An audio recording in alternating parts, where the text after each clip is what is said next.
Got some viewers on. Hello, ladies. Happy Monday night.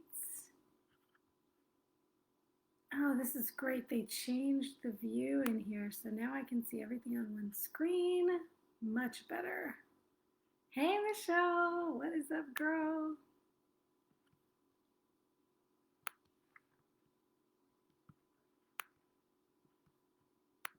All right, let me see my notes here. Oh, this is great. Oh my goodness, I love this. Finally figuring out, or maybe Facebook changed things because it's easier and better for me to see now. Let's see if I can try to fix the lighting real quick as we wait for some more folks to come on.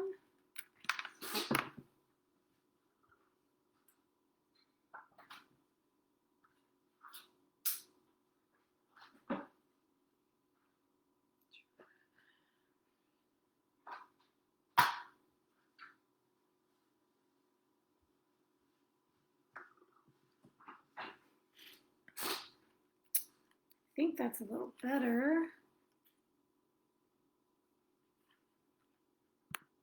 Oh yeah, I think that's better. All right. It's been crazy. I've been like looking at these videos back and I look totally washed out, like it blend into the background here. I think that's better. Awesome. All right, ladies. Okay, we have a few viewers on. So tonight we're talking about refeeds. Whoop, whoop, whoop. Extra food. Yum. Gotta love topics like these, right? So has anybody ever done a strategic refeed before? Drop a comment if you have. Tell me what that was like for you. If you have, tell me how you did it. Love to hear from you about refeeds. And if you haven't ever done a refeed and you're curious about it and you have any questions, feel free to drop some questions in now or anytime during the broadcast. Michelle has never done a refeed before. Okay, so this is going to be packed full of new information for you. Good times. So last week we talked about cheat meals and cheat days and cheat mindset, especially emotions, mental, physical, the psychological side of cheating on your diet, cheating on your chosen way of eating, as I like to call it. So tonight we are talking about the other side of the coin, and that is refeeds and how they are different from cheats. They are very, very different from cheats. Cheat meals, cheating, that whole concept.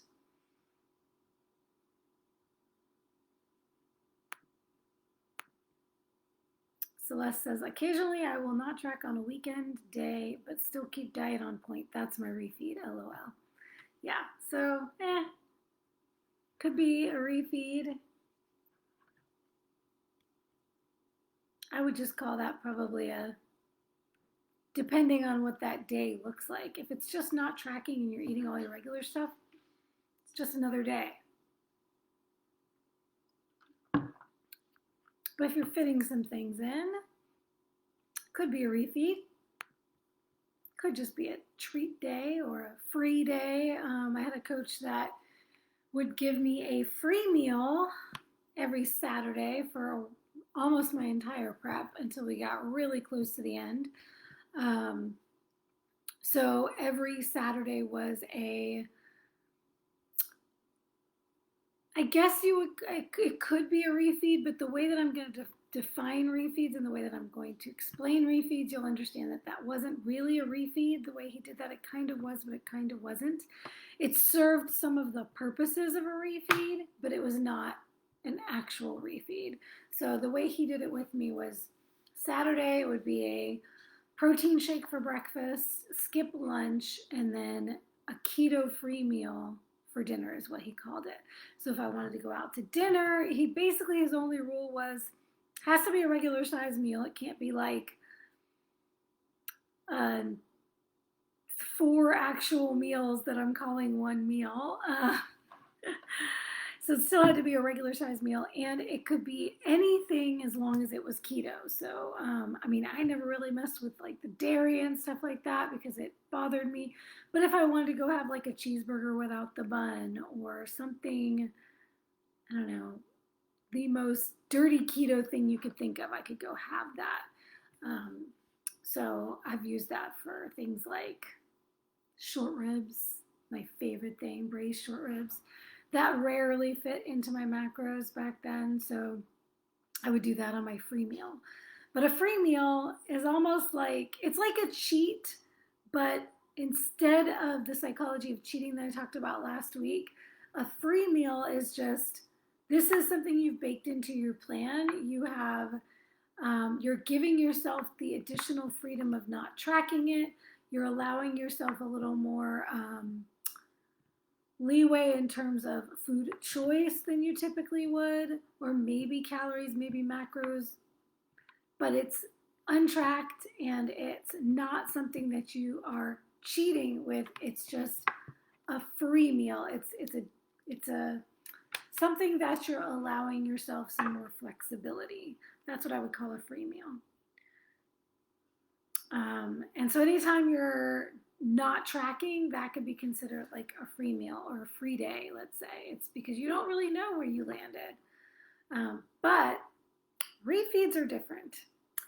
Refeeds are, unlike cheats, they are not impulsive. They are not ever driven by emotion, triggers, or temptations. They are not untracked. They are planned, they are strategically scheduled, and they are carefully measured. So this is a targeted approach we take for very specific reasons.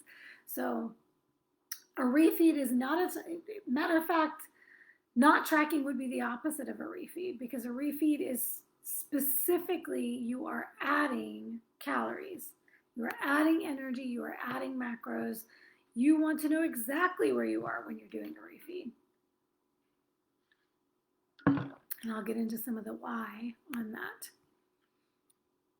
So when implemented correctly, refeeds are a powerful tool to improve physiological response to a diet and training.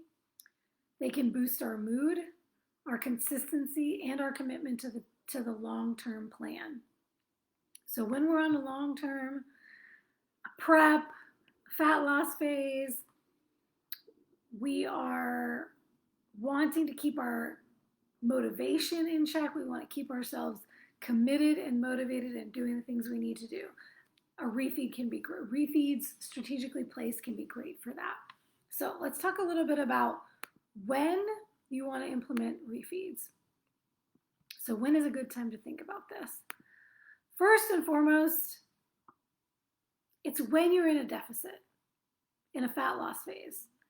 Refeeds are not necessary in a building phase. Why? Because in a building phase, you should be eating at maintenance and or maintenance or a slight surplus. So you should not need to refeed. You are feeding every day.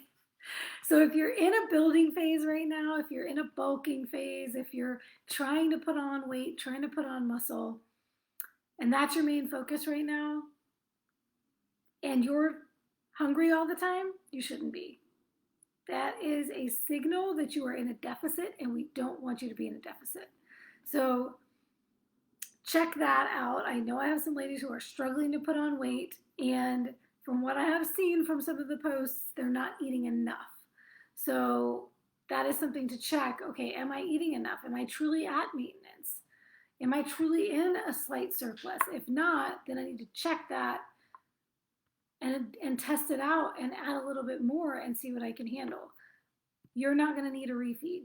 If you're struggling in a muscle building and a gaining phase with things that we would typically see in a deficit phase, then you are probably in a deficit and you need to correct that. So enjoy your refeeds every day when you're in a surplus or in a building phase. You are living in a refeed. Enjoy that. We're not talking about you. So the time when you do want to look at, utilizing refeeds. There's a couple of purposes for this. One, you're in a deficit, you're in a sustained deficit, you're going to need to continue to be in a deficit, or you're going to need to continue to increase your deficit to continue to keep fat loss happening. This is something that competitors do. We start at our maintenance calories, we go into a slight deficit, and then we slowly continue the deficit either by taking food out or putting in activity, i.e. cardio or NEAT, increasing our expenditure. So as we're doing that, our body is going to want to adapt. I've talked about this on many masterclasses. I will talk about this on all of them. Our body is always seeking to adapt, and our body is very good at adapting to what we're doing. So when we're in a deficit, our body wants to adjust its maintenance level to say, okay, now I'm only subsisting on 1,500 calories, whereas before I was subsisting on 2,000. Now I'm going to drop my maintenance level down to 1,500 calories. So now if you're on 1,500 calories and that was a deficit for you before, you're going to stop losing body fat at that same calorie intake. Sorry, we have somebody at the door. Is this 10-340, 303? No, this is the building. Getting packages. Thank you. Sorry about that. Thanks, babe. Just trying to be quiet. Bronson took one for the team. All right, so where was I? Yes. Once again, talking about my favorite topic, which is metabolic adaptation. So your body's adapting. It has now dropped its maintenance calories to a new low based on what you have been eating. So essentially, when we're in a fat loss phase for competition prep or just in life, we want to try to keep this from happening. We don't want our body to adapt quickly, because if it adapts quickly, now we're going to have to continue to cut calories or increase cardio to be able to reach our goals. And that's the last thing we want, right? Because we don't want to have to be doing 3 hours, 4 hours of cardio a day and eating 500 calories a day or nothing to be able to actually lose body fat. And that's where a lot of us have found ourselves over the years, just being on these intense diets. So to keep that from happening, that is one of the purposes of a refeed, is we put these refeeds. So now we're going to get into the why. Or actually, I'm about to get into the why, but let me back up, because there's 2 reasons we would use a refeed. One is in that fat loss phase to keep ourselves from hitting plateaus and our metabolism adapting. And 2, when we want to peak our physique. So this is like for competitors prepping for a show, or a fitness model prepping for a photo shoot, or even a special event. Wanting your body to look its absolute best. So particularly for competitors, this is to fill up the muscles to make them look bigger. Your muscles look more defined. You look tighter and leaner. You look vascular. You just look a lot more jacked and shredded at the same time. Now, one key thing to note about the peaking part. If you are saying, oh, great, okay, I'll implement refeeds because I have a vacation coming up. I'm going to do a refeed right before my vacation so that I look my best on the beach. That could be for you a great idea, or it could not be a great idea. And the big difference here is going to be, what is your body fat percentage? What is your body composition? Because for competitors, for example, who are not lean enough for stage, if they're trying to do refeeds to prep for stage, so peak week, essentially utilizing refeeds is a part of what we do in our peak week to prep for stage. If they're trying all these peak week tactics and they're not lean enough for stage, they are just going to look worse. So if you're not that lean and you're using this as a peaking method for vacation or for a photo shoot or for a special event, if your body fat is not low enough and your muscle mass is not high enough, it is not going to do anything. It's just going to make you look bigger. Because once again, we are filling up the muscles. We're making the muscles look bigger. And if we still have a considerable amount of body fat on top of that, this is where we hear women say all the time, I look bulky. It's not the muscle, it's the fact that we haven't lost the fat yet. So take that into consideration. You don't want to just be implementing refeeds if you're not lean enough for it yet, for the peaking part. Now, wherever you are in your fat loss journey, if you have been in a big enough deficit for a big enough amount of time, which I'll get into in a minute, then everyone at any point in your fat loss journey can implement refeeds to continue moving forward and to keep those stalls and those plateaus from happening. So let's get into the why, the benefits or the purposes of a refeed. All right, number one is the one I just mentioned, helping your body, keeping your body from adapting to lower calories and slowing down the metabolism. So we want to keep from getting into those plateaus. Two, it can help break through plateaus or stalls. This is a way of doing that is that it's calming the body's stress response. So being in a sustained deficit is a stressor to the body, right? Particularly the female body. Our bodies are meant to sustain life. So they are not meant to be super jacked and lean. They're not meant to be very low body fat. Our bodies are expecting to be able to reproduce. So it is stressful to the body when we are in a sustained deficit. We're asking our body to take fat off of our body and to use it for energy. So that is stressful to the body. So we can calm that stress down by adding additional calories, adding additional fuel into our body to say, hey, everything's good here, calm down. We're not going to die, we're not starving. It can also help improve hormonal balance. So if our hormones are getting out of whack from being in a deficit or from having all this continued fat loss, which you may have heard, hormones are stored in the fat. Fat also is the precursor to hormone production. So as we're releasing fat from our fat stores and that fat is being broken down for energy and leaving our body, we can disrupt our hormones. This is where things like thyroid issues happen, and people think that it has to do with keto, and it really has nothing to do with keto. It has a lot more to do with being in a calorie deficit and having fat loss. That can happen on any diet. So to protect against those thyroid issues, any kind of hormonal imbalance within the body, it can help with that. A third reason is it's not really a third reason, but essentially what it is increasing our fuel for a day, just a day. This should not have a major impact on your weekly or monthly deficit. So you will likely still be in a deficit over the week, over the month. This one day is going to help your body calm down and chill out and realize that everything's okay, but it should not stop you from making progress. What it actually can do is boost your progress. And we'll get into that in a minute. The third thing is, the third reason or benefit, improved adherence to your chosen way of eating.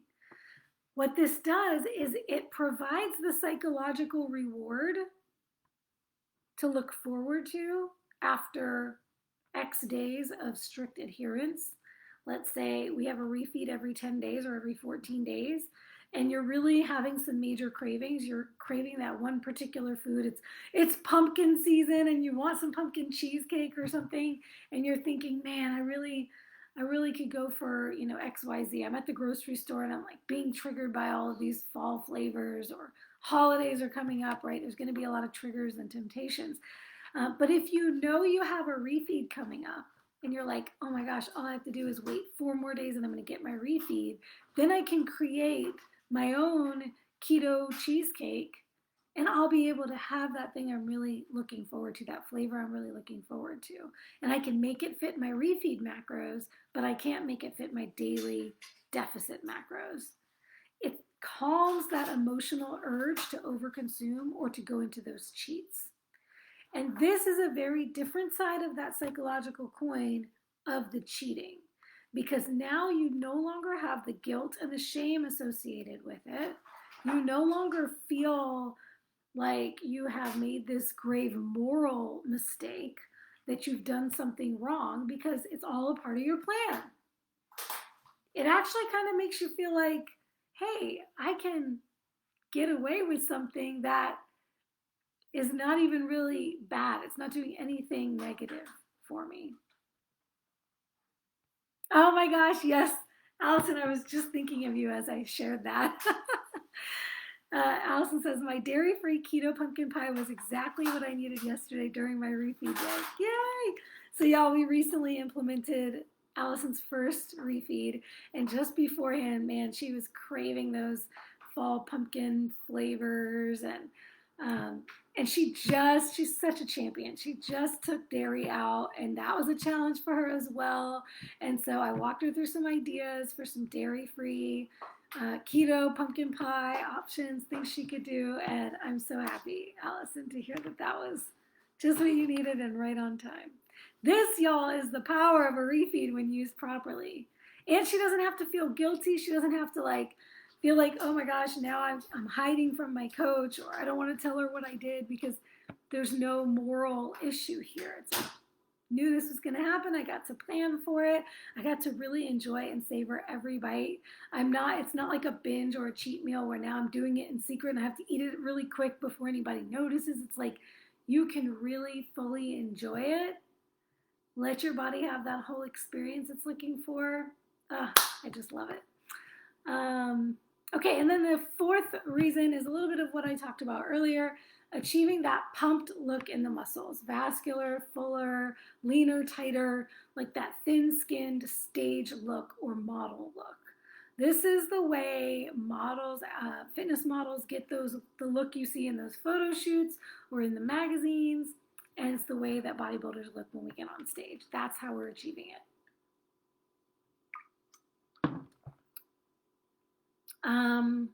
I should also note that the day after or 2 days after your refeed, you will likely get the best pump in the gym. So I actually didn't add this, but this would be number 5. So 1, keep our bodies from adapting, keep ourselves from hitting plateaus. 2, breaking through plateaus by calming the body's stress response and achieving hormonal balance, increasing fuel without coming out of a deficit. That was 2. 3, improve dietary adherence by providing that psychological reward. 4, achieving the pumped look in the muscles. And then 5, achieving, let's just say, improving performance in the gym. Particularly, this is usually we wait to implement refeeds. When I talked a little bit about the when. When we do refeeds is when we're in a deficit, when we've been in a sustained deficit, or when we're peaking for our physique. A key here about when is we don't do it immediately. Let's say we just started a diet. We're not doing it as soon as we start the diet. Like, I'm going to go on a diet, but every weekend I'm going to have a refeed. Not yet. We have been in a deficit. We've been fully adherent to our deficit. I'm making these notes so I don't forget. Not at the beginning of a deficit or a diet. After a period of strict adherence. And then after we have cut calories or increased cardio, and it's now in a place where we have made progress. Maybe our progress is slowing, or we're feeling our biofeedback is telling us that we need to. So biofeedback markers like energy is dipping, cognitive performance is taking a dip, performance in the gym is taking a dip. these are all things that happen in a prep. So for competitors, we've been on prep for a while. Like my coach didn't implement refeeds until, let's see, when I went to Vegas, we did one right before that. So that was August, so July-ish. I had already been working with him since April. So about 3 months into our prep is when we started implementing refeeds, because we'd already been doing the other things. I was adherent, I was getting progress, and then my biofeedback started telling us that we needed the refeeds. So this is like your recovery struggles, your performance in the gym struggles, your energy on a day-to-day basis. So I'm listening to my clients all the time, and it's like, okay, all these things are telling me it may be time for a refeed. In Allison's case, was a perfect example. It was like we were starting to see some biofeedback markers. She had already made great progress. She was totally adherent, and her mental adherence was like, man, I don't know if I can keep going. It's like, should I keep going? She started doubting, and this happens with a lot of clients. Like, I don't know if I need to keep going. She's already at a great lean place. But Allison's trying to take her body to a whole nother level. She's basically doing a prep. So this is where, if she could have decided, you know what, this is all I want to do. I'm just going to stay at maintenance now. Like, I'm good here. Let's go into a build phase. But deciding to continue going, like all competitors, right? And this is the big difference between competitors and the general public on a fat loss journey. The general public on a fat loss journey will likely get somewhere and say this is good enough. When you're competing, when you're going through a prep, when you feel like it's good enough, you're probably about maybe halfway there. You still got another whole half of a prep to go to really be stage ready, stage lean. So it's a whole different ballgame of taking yourself to another level. So those of you who are not competing but are wanting to take your physique to a whole different place it's never been before, when you get to that place where you're starting to question, and it's not just the mental questioning, but like now you're physiologically feeling the effects of being in a deficit, like harder to get through your workouts, all of these things. These are things that happen because we're depriving our body of nutrition. Even though we're eating good foods, we're focusing on whole real foods. This is why I always say, like, you got to start cutting the treats, because the treats are empty calories and they're taking the place of nutrition. So, but when we continue to move forward and we're really trying to push for a new low, and this could even be if you still have 80 pounds to lose, maybe you already lost 50 or 30 or 100, and you have another 30 or 50 or 80 or 100 to go. It's going to feel just as difficult for you as it feels for competitors when we get down to, the last 4 to 6 weeks before a show. It's because it's comparative. It's taking your body to somewhere it's never been. So when you get to that place, that's when we're talking about these refeeds. It's like mentally difficult to keep going. It's physically difficult to keep going. Your body's really starting to fight you. This is where plateaus happen. This is where genuine, real plateaus happen. When we're not talking about like the scale didn't move today, or the scale didn't move in 4 days. It's like, no, the scale didn't move in weeks, right? It's fighting us. And now we're craving foods and we're getting hungrier, and all of those things are great signs that our body's fighting us now. To get to the next level, we're going to have to go harder and push harder. So let's get into the how. Any questions so far, by the way, about the when or the why, the benefits of refeeds, how to know whether or not you're in a place where you need a refeed? Hopefully I covered that pretty well, but if not, drop me a question. And then we will jump into the hows. All right, so first a quick little disclaimer. How to implement refeeds. It's very, very beneficial, helpful to be guided by a coach.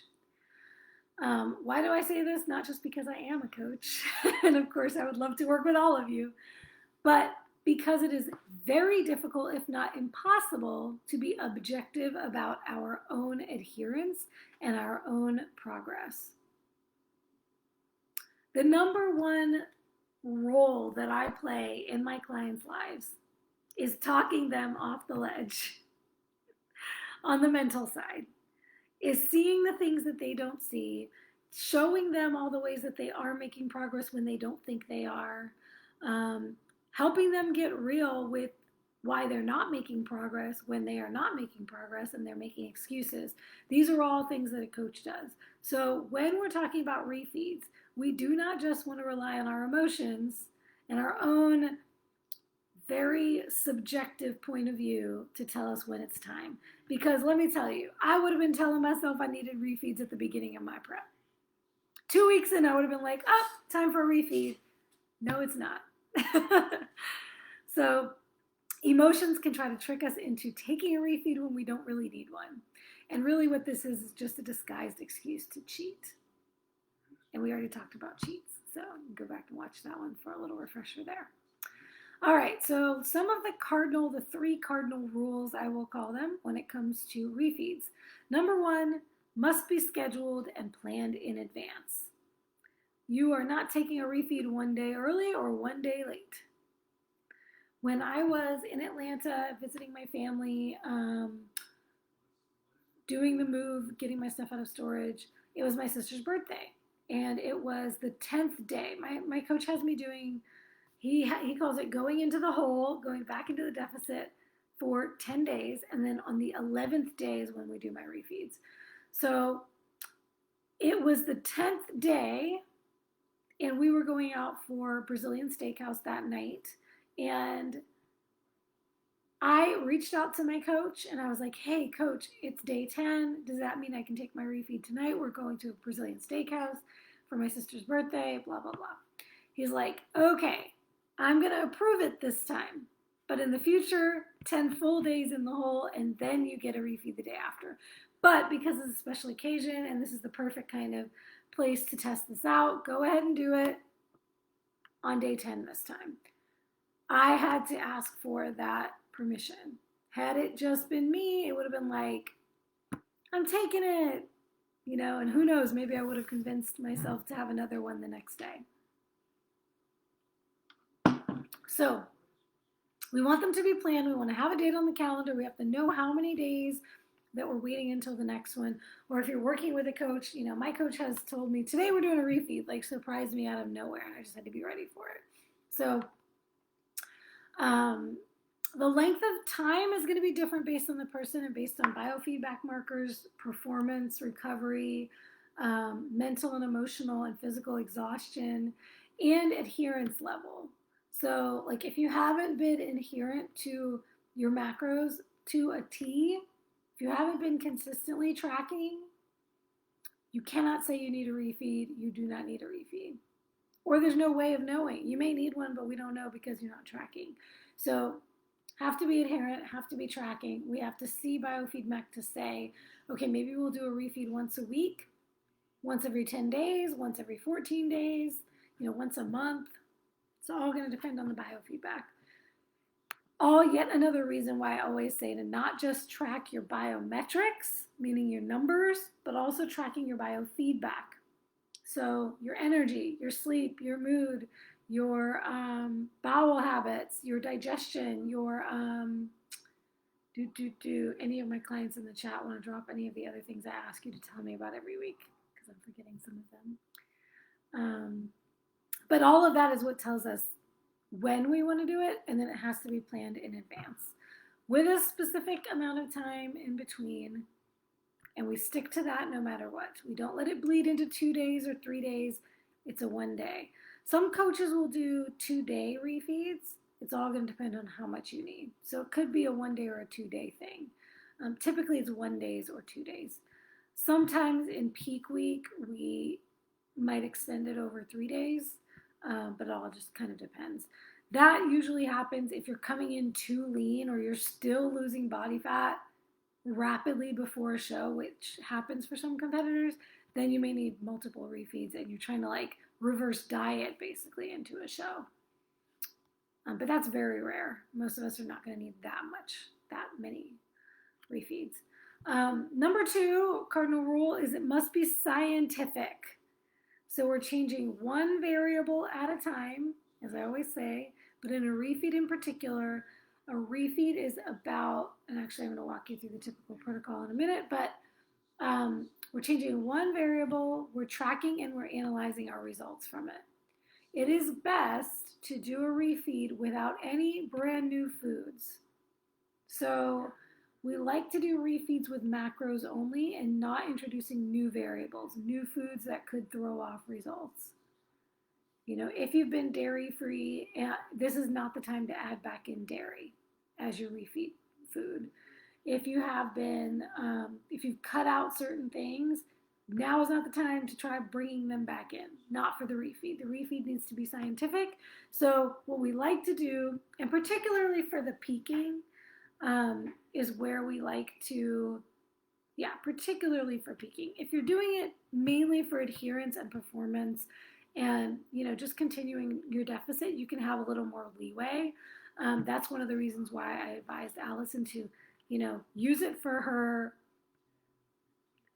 specialty, you know, desserts, you know, because, and even then she did a dairy-free version because she had taken the dairy out. It's like not the time to bring that back in. But, you know, in her case, she can have a little more leeway with it. But if you're doing it for peaking, let's say for a show, for a photo shoot or something, or just to practice. So like with me and my coach right now, I'm 9 weeks out now. My refeeds at this point are peaking practice. We're doing them not only to keep me moving forward according to the timeline, but we're also doing them to see how my body reacts so that we know what to do peak week and show day to get me my best physique at the show. So these refeeds that I'm doing, I need to not add anything new, do all the same foods that I normally would do, and just change the macros.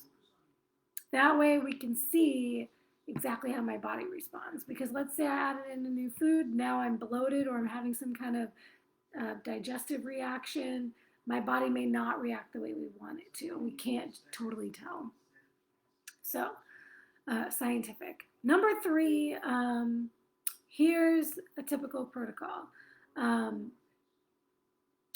Refeeds are done with fuel calories. Refeeds are not typically done with protein. Protein stays the same for the most part. I've talked about this when I did a masterclass on cutting and on building. Usually your protein is staying the same. Sometimes in a cut, we will increase protein just to help with satiety as we are cutting our fat, which is cutting our fuel calories. With a refeed in particular, we are not changing protein. Protein is staying the same.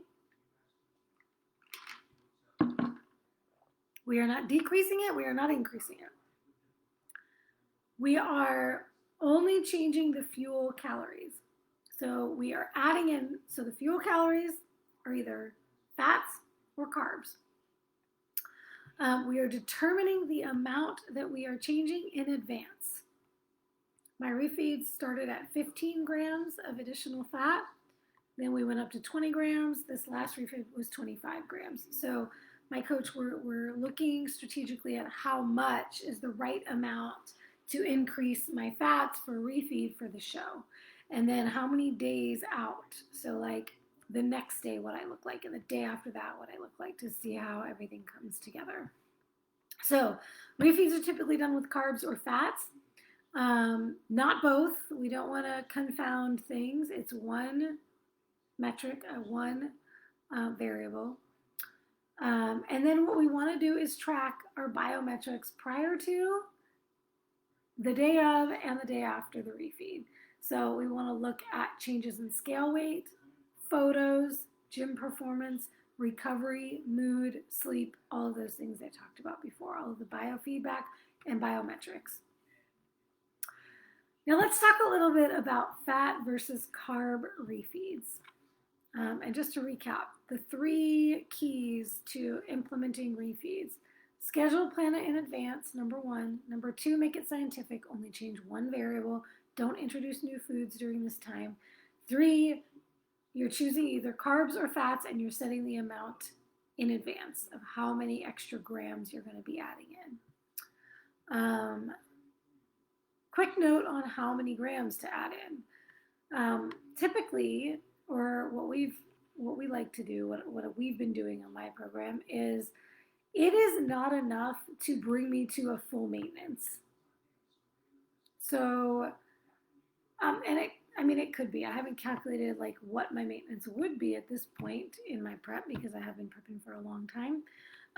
But let's say, okay, 10 grams of fat, we all know each gram of fat is 9 calories, so that's 90 calories.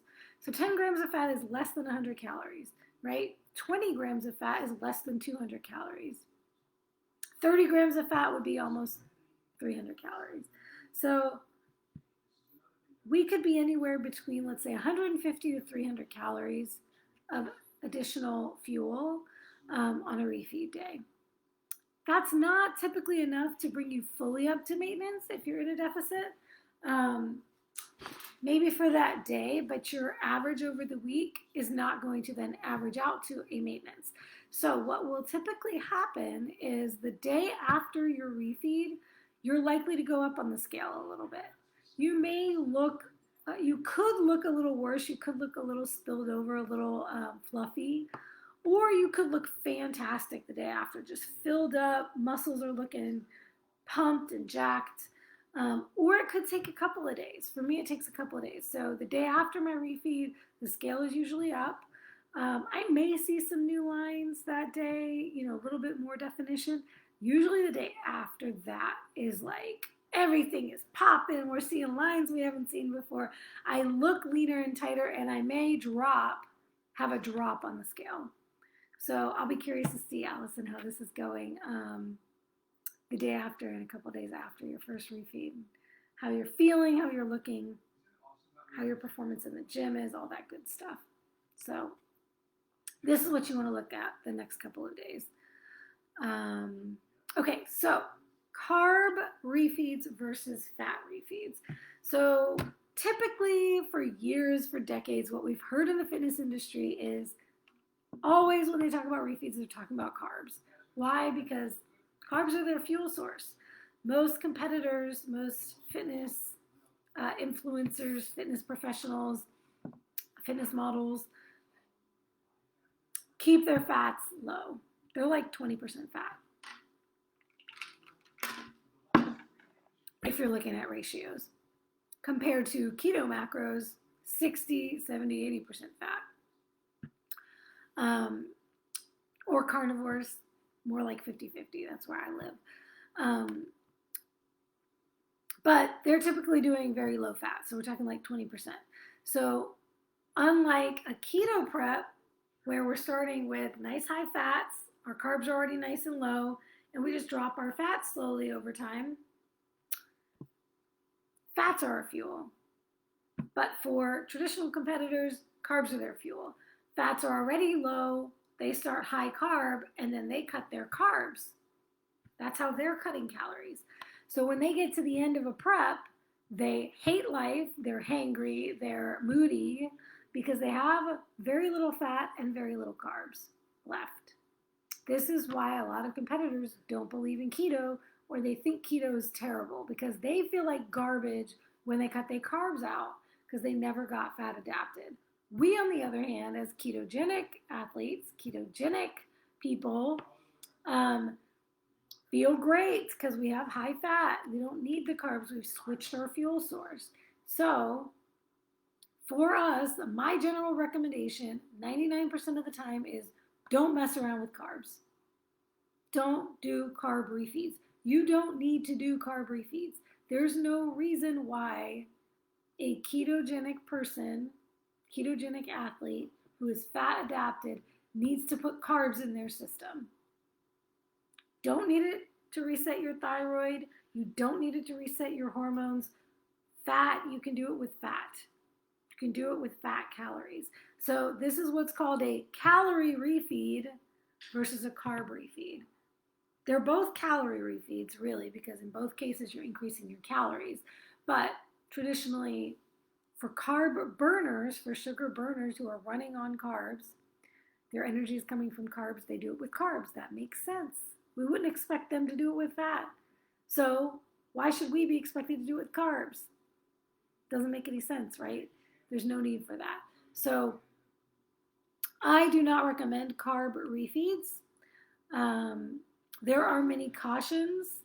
You know, if somebody wanted to try it, let's say I've had clients before who were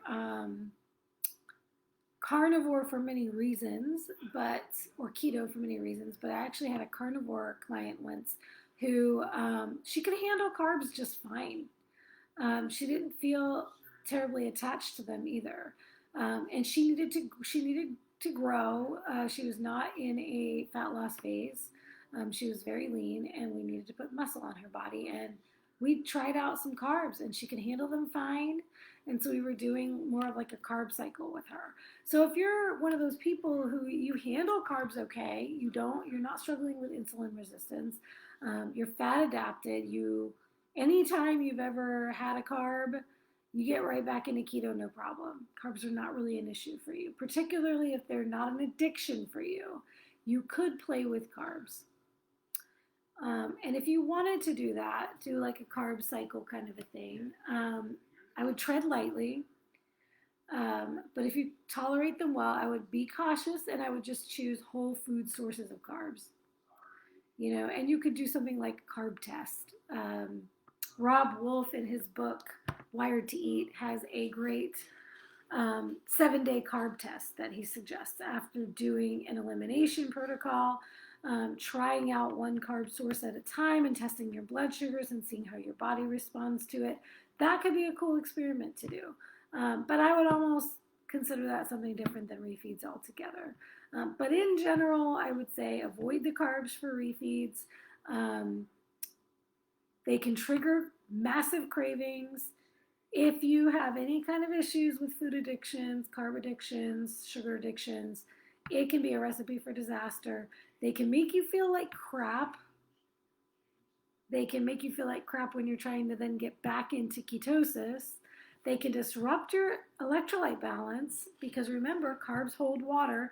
This is why traditional athletes that fuel with carbs, use carbs in peak week. They actually drop all their carbs out.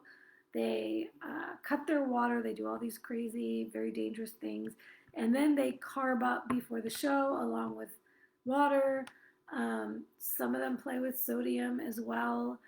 And they're doing all that to try to get this pumped look because carbs hold water and they pull water into the muscles. However, on keto, we can do that with electrolytes. So when you're putting in and taking carbs out of your diet constantly, you're disrupting your electrolyte balance every time you do it. This is where the keto flu symptoms, the headaches, the fatigue, the cravings, all of these things go crazy. So to me, it's not worth it to do refeeds with carbs. If you're a ketogenic athlete, just use fats. And how amazing you can use fats, and you can do it in so many different ways. So are there any questions about refeeds up until now? Any questions about using carbs, using fats? How to do it? Feel free to drop a question at any time, even if I keep talking. I will pause and read and respond. But here's just a few ideas for like how you could utilize your fat refeed. For me, I don't buy pork rinds that often anymore because they are very tempting and I want to eat the whole bag. So I will wait for a refeed day and then I can fit the whole bag of pork rinds. Now I'm discerning and I buy the bags that don't have too many servings because even then I probably couldn't fit it in. But I just know I'm not going to stop at half a bag unless I have Bronson right there to help me finish it, in which case I can build that in. But pork rinds are one of the things that I lean on when I want to do a refeed day. I will make nachos. I put this on my Instagram before too. I will make carnivore nachos by putting my meat on top of the pork rinds and doing a little non-dairy sauce. I've done it with all kinds of pork carnitas, with lamb, with beef, with all different things. But I love the shredded meats. on top of the pork rinds. And if you can handle dairy, you could put some cheese on there too. I usually will make some kind of a non-dairy sauce with like broth or the trimmings, the fat drippings from the pan. Or right now I have some Primal Kitchen Buffalo Ranch dip, which is great for that. Karen, great question. How much fat? It can be anywhere from 10 extra grams to 30 extra grams.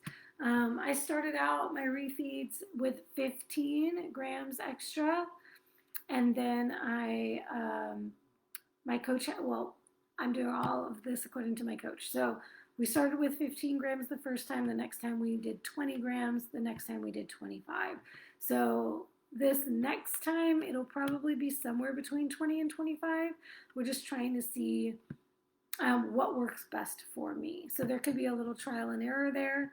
Another reason, though, to work with a coach, because your coach can tell you exactly how many grams of fat to use for your refeed. And if you're ready for a refeed, and if it's even something that should be in your program at this point in time. But if you're trying it on your own, then notice the biofeedback markers I mentioned earlier. If it feels like the time for it, if you've been in a deficit and you've been adherent and all of those things are checked off and it's time for a refeed, start lower. I would start with maybe 10 or 15 grams. I wouldn't start balls to the walls with like 25 or more. I would start lower and then see how you feel the next day, see how you look the next day, see if you break through the plateau or whatever your personal purpose is for doing the refeeds. Watch those biofeedback markers the next few days and throughout the next week. And then you wait your specified period of time. If it's 7 days, 10 days, 14 days, typically that's where I look at is like a 7, 10, or 14 days in between. And then next time you could try a different amount of fat and see if it makes a difference one way or another. We're just trying to find that sweet spot. Great question. Other things, let's see, I've done with refeed days. If I want a certain dessert and I want it to be like more decadent, because I do my protein desserts pretty frequently, but let's say I wanted to add a bunch of fat to my protein dessert and make it into more of like a higher fat ice cream or something, and I want to add coconut cream or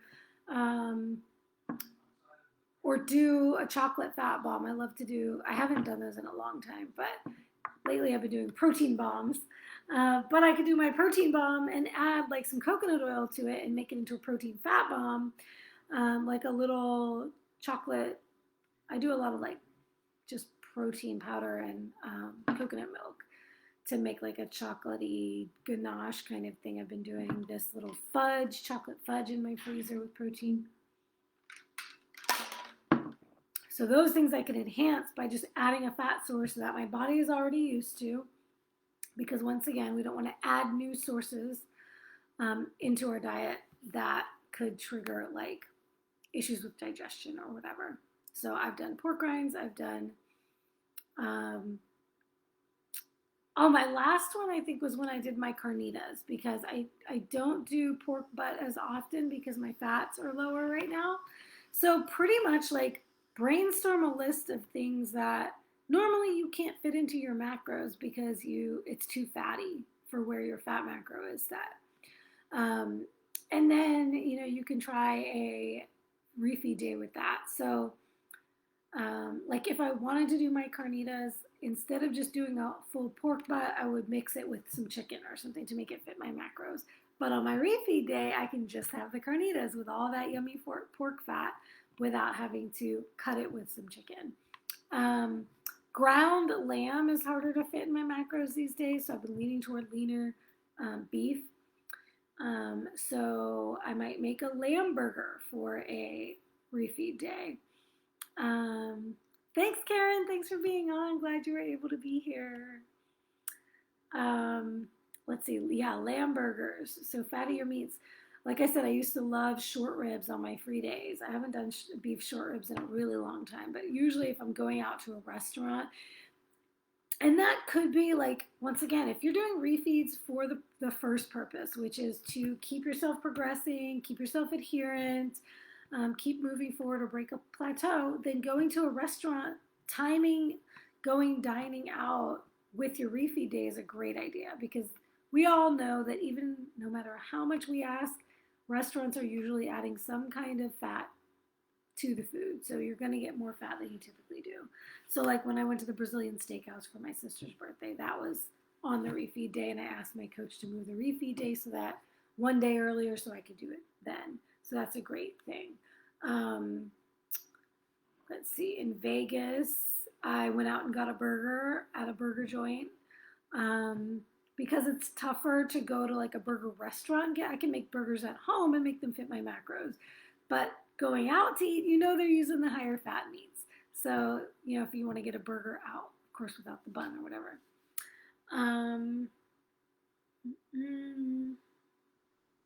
What else do I do on my refeed days?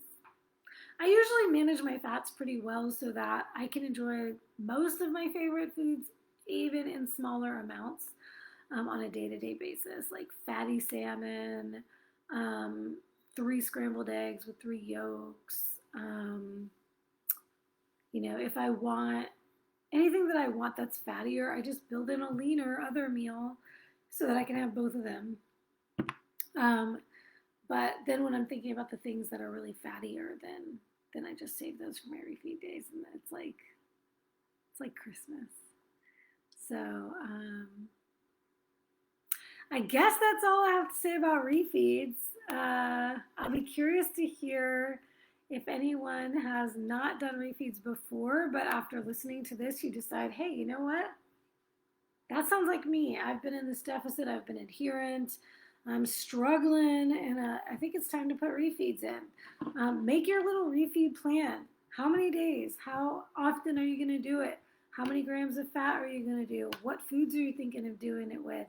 Drop it in the group and let everybody know, like, hey, I'm trying this, and here's my process. This is what I'm going to do. This is, let's see how this goes, and then share with us your results.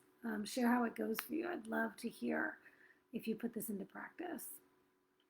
I'll hang out for a few more minutes. If anybody else has any other questions, feel free to drop in the chat. If you learned anything tonight, feel free to let me know.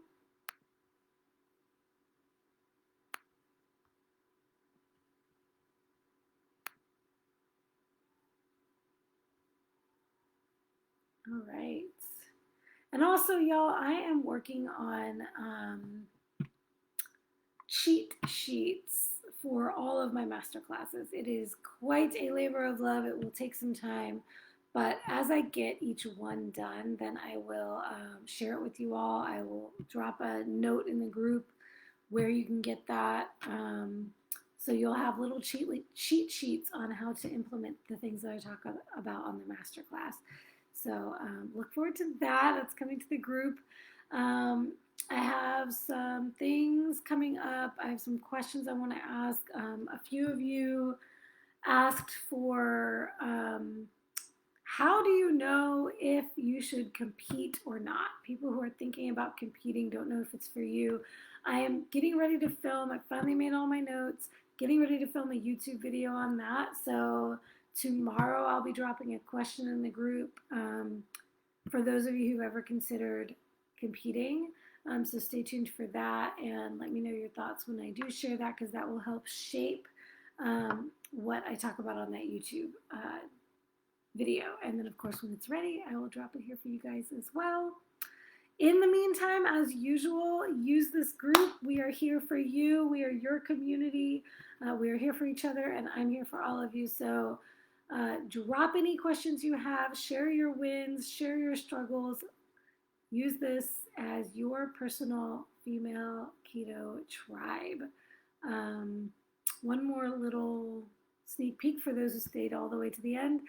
I'm thinking of a name change for the group. So probably going to be dropping a poll sometime this week to get your thoughts on that as well. And with that, have a wonderful Monday night, right at 60 seconds. All right, ladies. Love you. Go kill it this week.